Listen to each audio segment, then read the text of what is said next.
এর ভরসা ছেড়ে দাও, তোমায় শান্তি মিলবে। মজহবী এবং রাজনৈতিক ইতিহাস পড়ে দেখো, সময় সময় কিন্তু এক মজহব অপর মজহবের মানুষের একটি কালে 100,000 এবং লাখের সংখ্যায় হত্যা করেছে। এভাবে এক রাজনৈতিক দল বা তার সৈনিক অপর রাজা বা রাজনৈতিক দলের লোকের বা সৈনিকের একই কালে 100,000 এবং লাখের সংখ্যায় হত্যা করেছে।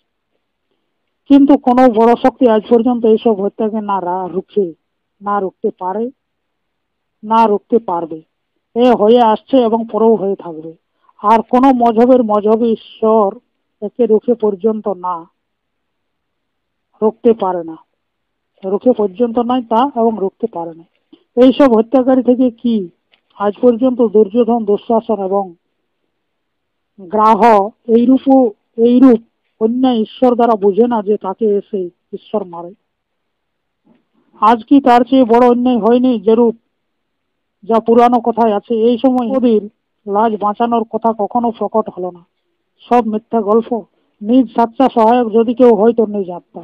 অতএব নিজ ভরসা করো, স্বাবলম্বী হও, নিজ জ্ঞান, বল এবং ধনকে বাড়াও।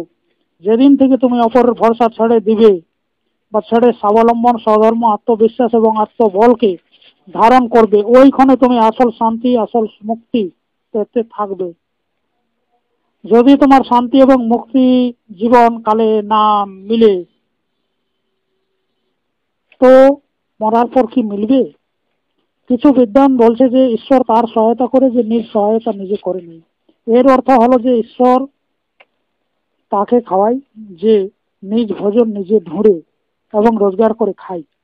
ঈশ্বর যুদ্ধক্ষেত্রে তাকে জেতায় যে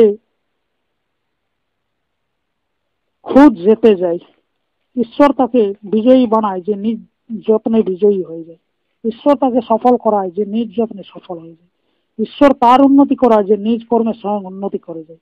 এর অর্থ এই নয় কি যে ঈশ্বর কিছু করে না, করবে না, করে না এবং করবেও না। যদি সুখী, উন্নতিশীল, বিজয়ী এবং সফল মনোরথ হতে চাও তো ঈশ্বরের ভরসা ছেড়ে স্বাবলম্বী, আত্মাবলম্বী এবং আত্মবিশ্বাসী হোক। এ তো সবাই জানে যে সব নিজ কর্মের ফল। কেন কেউ অনেক সুখী হয়, কেন কেউ অনেক দুঃখী হয়, সব নিজ কর্মের ফল। এ জন্মের বা আগের কোন জন্মের যা কিছু আছে সব নিজ রোজগারে। যখন একথা আছে তখন বুদ্ধিযুক্ত হও, জ্ঞানযুক্ত হও, খুব পরিশ্রমের সাথে সবের আশা এবং ভরসা ছেড়ে নিজ কর্তব্য করো। নিজ শক্তিভর পরিশ্রমের সাথে কর্ম করার পর অদ্ভুত শক্তি মিলবে এবং রাতে সুখের নিদ্রা নিতে পারবে। অপরের ভরসাকারী নিজ রাস্তা, নিজ লক্ষ্য শীঘ্র নিশ্চিত করে আগের প্রাসাদে পৌঁছে শান্তির সাথে আরাম করছে।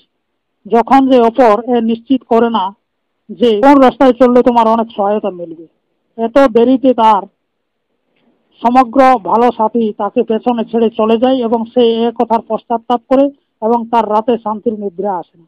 কথা এই যে অপরের ভরসাকারী শান্তির সুখ দায়ী পথ থেকে কেটে যায়। অনেক সহায়ক থেকে সে শ্রেষ্ঠ যে তোমায় স্বাবলম্বী হওয়ার উপদেশ দেয়।